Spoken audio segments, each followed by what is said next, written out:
A charity campaigner came up to me in the street. He said, "Can I have a word about the homeless?" I said, "Certainly. Lazy."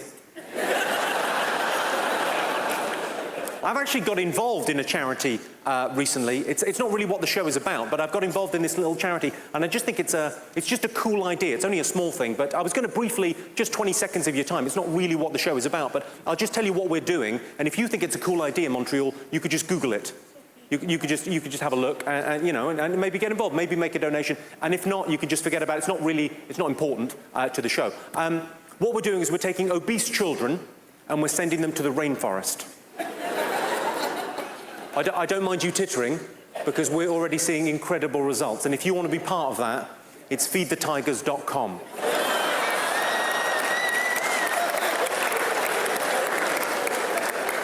A couple of weeks ago, I failed to perform sexually. I know it'll come as a shock. I don't want to go into details, but suffice to say, I arrived early. And my girlfriend said to me, "Don't worry. That happens to a lot of guys."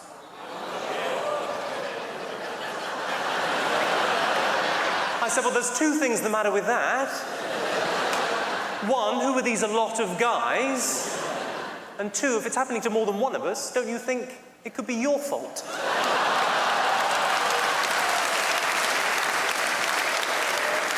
One in 3 American women is clinically obese, as are the other 2.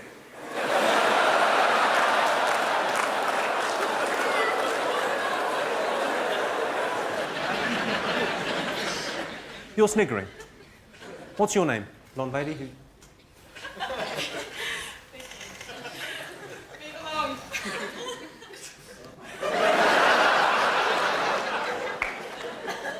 Move along? What are you saying, Vicky? Dance for me, monkey boy? Is he your fella? Oh, God. Well, what do you mean? He's either your fella or he isn't. Is he your fella? Yeah. Sorry, she's saying yes, and you're saying no, and you've gone really red and you look really embarrassed. They're fuck buddies.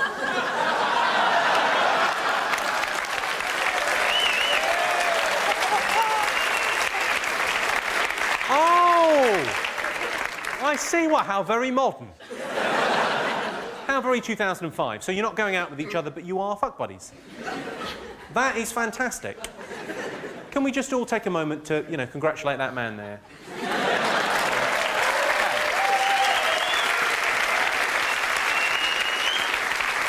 A lot of work has gone into that. A lot of work has gone into that. He's had to buy a Cosmopolitan for a couple of years. Sorry? My parents are going to watch this. And they'll know that you're a dirty little hussy.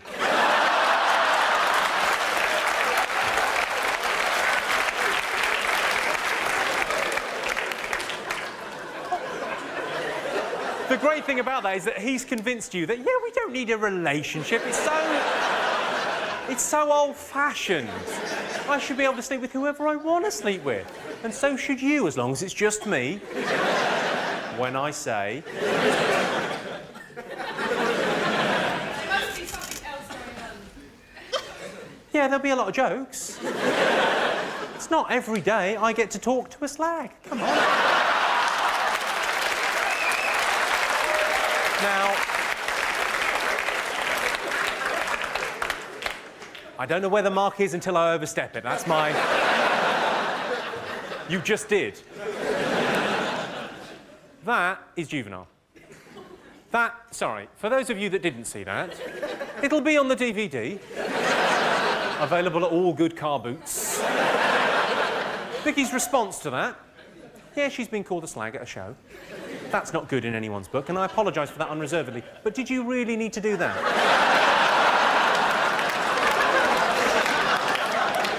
God bless you. What we might do this evening, Birmingham, obviously you've all come out to see the show this evening. I'm very grateful for that. I love my job. I love the fact you come out to see me live. But we're all sort of friends here, and you've bought tickets to come and see me at the show. So I tend not to get heckled in the way that I used to get heckled when I used to play the clubs. When I used to play the clubs, you were unannounced. The venue was bigger than the name, so people would come along, they wouldn't be invested. If they didn't like it, they would shout rude things out. I used to love that, proper aggressive heckling. I thought, well, why don't we? Because people tend not to do it at these kind of gigs because people don't want to fuck up the evening for themselves or for anyone else. Hold your horses just 1 second. People tend, one notable exception, people tend not to want to fuck the gig up. But I thought it's quite nice, it's quite a fun thing, heckles. So why don't we have a heckle amnesty, a little 2-3 minutes where you can just fill your boots. If you've got something abusive to shout, have at it. So quick. Cunt, fuck bum. And fuck bum, that's such a weird thing to shout, fuck bum. Like the rudest words you know. Fuck, cunt bum. Any other heckles? What, sorry? Peter Kay was sold out, so you had to come here.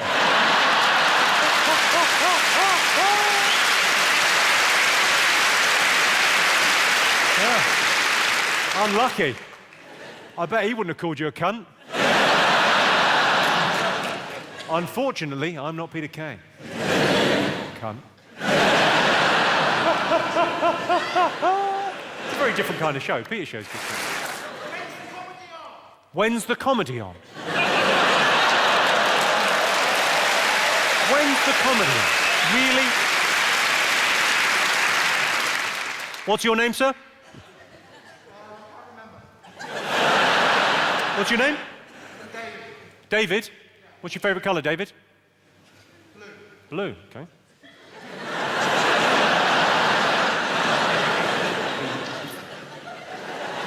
Seems like the fairest way to deal with you, David. There are so many things I could say. Number between 1 and 8, David. 6. 6. Okay, and you said to me, when's the comedy on? Well, it says, if you want my comeback, you'll have to scrape it off your mum's teeth.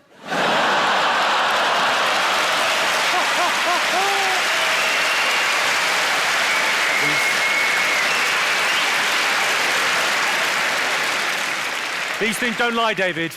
These things don't lie. Nah, I'm kidding. She swallowed the lot.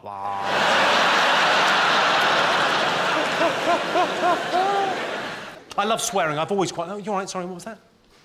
I missed a bit of chat. Hi. Sorry, it's not the telly. If you talk, I can hear.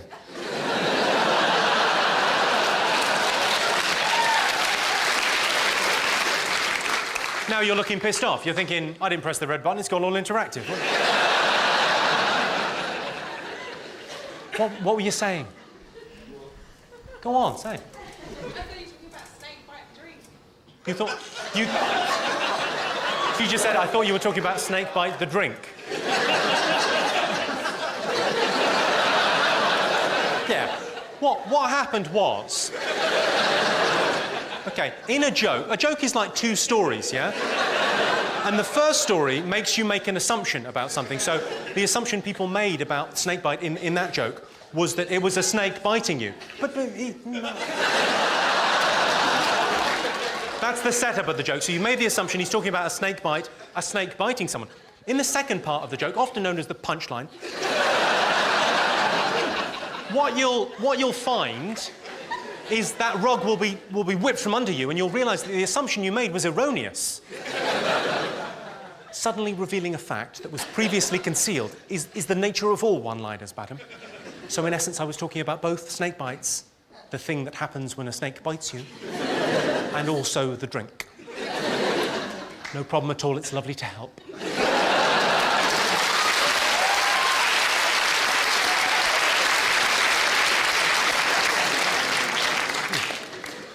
It's nice to have you here this evening, because I think one of the charity gigs I did helped pay for the minibus that brought you here. So,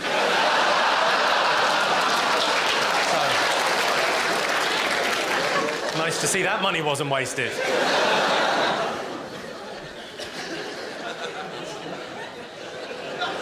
Oh, bless her little heart. What are you making of the rest of the show? Or are you just enjoying the spangly things?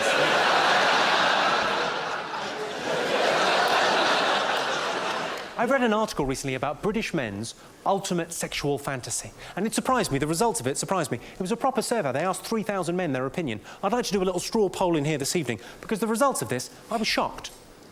Ultimate sexual fantasies. Has anyone got one they wouldn't mind admitting to? Jessica Alba. Jessica Alba. It's a specific person that you would like to bone. Well, I happen to know Jessica Alba does an awful lot of work for charity. Maybe...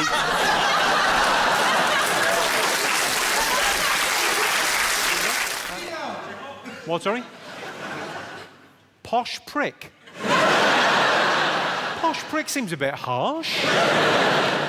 What's your name, sir? Miles. Miles. And you think I might be a bit posh? All right, Miles. What's your favourite colour?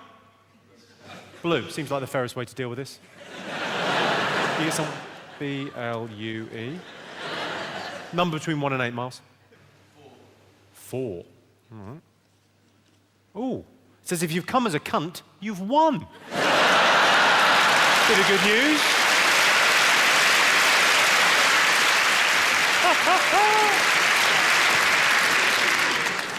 What is the worst gift you've ever got? Birthday, anniversary, Christmas, Valentine's. What is the worst piece of shit you ever got?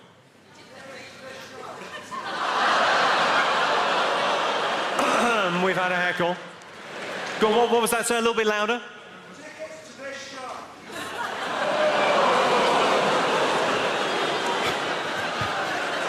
No, what's fine. Sir, what's your name? What, sorry? Toby. Toby, do you mind me sharing with the group? Thank you very much indeed, Toby. That makes it much easier. Because there's a heckle. It's quite a good heckle, quite a funny heckle. But we have to do a heckle put down now. God. I would love if I could just let it go, but I can't. There are rules. But you don't mind me sharing with the group, so it makes it much easier. We can go old school. What, sorry? Stop stalling. Stop stalling. Don't panic, sir. I've got this. I'll have to put you on arsehole waiting.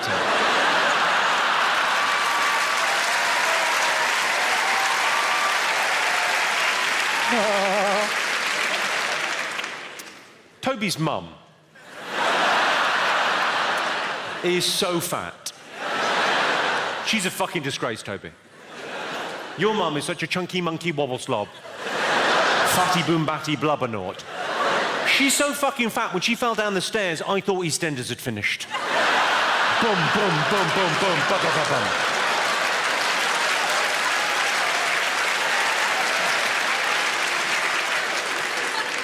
True story. And so your comment there is I haven't made much of an effort. Well, there's some cameras and some fucking lights. I don't know what you had in mind. It's not like I come to your work and knock the sailors' cocks out your mouth, is it?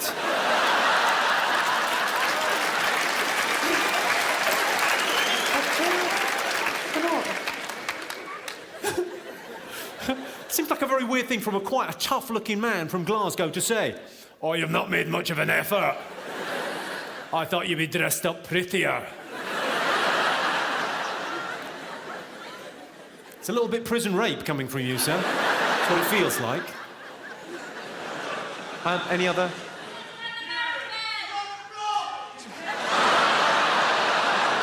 Sorry, sir, could you just repeat what you said there? She's on the blob. How nicely put, sir. I think a lesser man might have said menstruation. Or her time of the month, or maybe period. Even Arsenal are playing at home, or she has the red devil in her belly. Up on bricks. But you went with the much more genteel. On the blob! She's on the blob, isn't she? I think in all seriousness, if a woman says, look, I can't have sex, I've got my period, I would say, well, your arse isn't bleeding, is it? Yet. Give me a moment to work my magic. Well, I thought I'd kick off with some jokes, Glasgow, not fuck about too much. I'll pause for breath and say hello. How are you this evening, Glasgow? Are you well?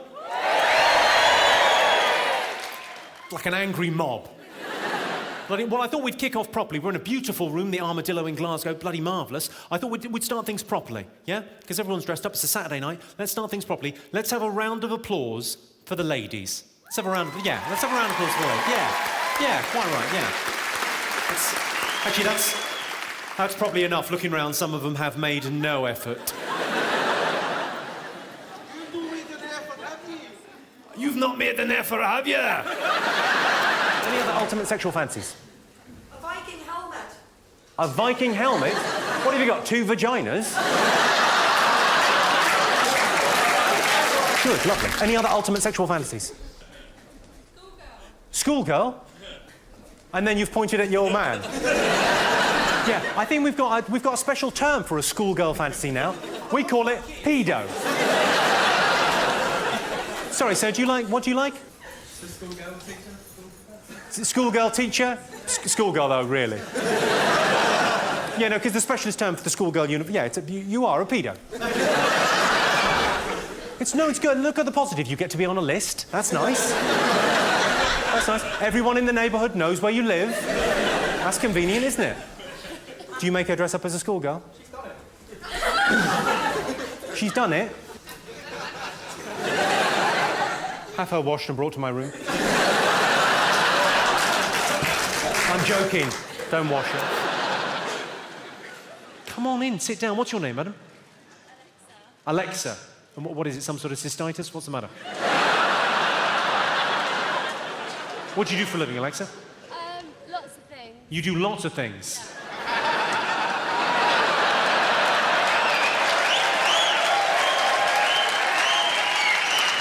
Yes, I think I've seen a card advertising your services. Are you new in town? Go on, sir. Don't let me guess. So, I'm an aspiring presenter. You're an aspiring presenter. Yeah. Ooh. Well, I'll say to you what I say to all aspiring presenters that I meet. I'll have an Americano, please.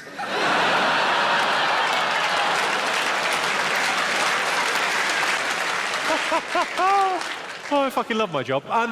The most annoying thing my sister does is that show, Chatty Man. That's the most annoying heckle that I get at gigs. I like it when people join in. I like a bit of a heckle and a bit of fun. But the most annoying one I get is when I've set up a joke, just about to do the punchline, and someone goes, invariably it's the same thing. It's always, where's Alan? Where's Alan? It's not my, like, bête noire. It's just a bit annoying. Where's Alan? Who's at your house fucking your dad?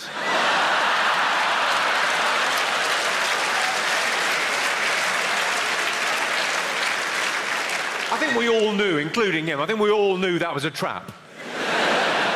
I could feel you as one going, hold, hold, hold. And then one brave soul over there said, no. I'm taking one for the team. Or rather, your dad is. Of course, not all gay people are happy, camp, and fun. Some of them are lesbians. If you're a lesbian and you didn't find that funny, you're surprising no one.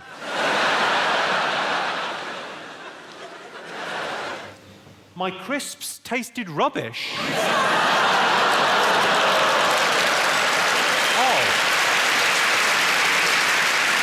Oh, no, you didn't. Oh, no, you didn't. I became Latino there for a second. No, you didn't. Yeah, I did. I had crisps. Did you see I had crisps? Jimmy Con Carne crisps. The good people at Walker's, for comic relief, they brought out a flavour of my crisps, and it was me and Al Murray and Frank Skinner and Stephen Fry. And then they made these crisps, and every packet they sold, they gave 5 pence to the starving people in Africa. And I said to them, why don't you just send them the fucking crisps?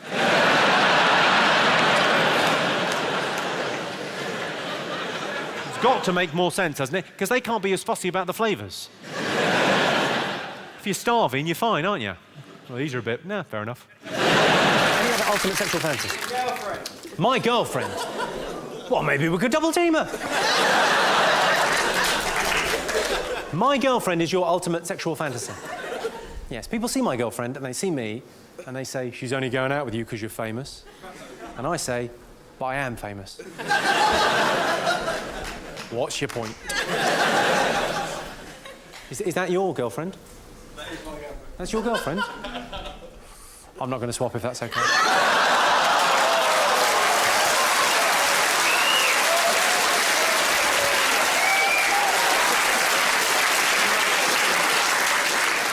Can I just clarify? You are a beautiful lady, no disrespect to you. But he heckled, I had to put him down, and the only way to get to him was through you. I like the way as well, I suggested your girlfriend wasn't good looking enough, and you applauded. Yeah, you'll be using those hands later on, won't you?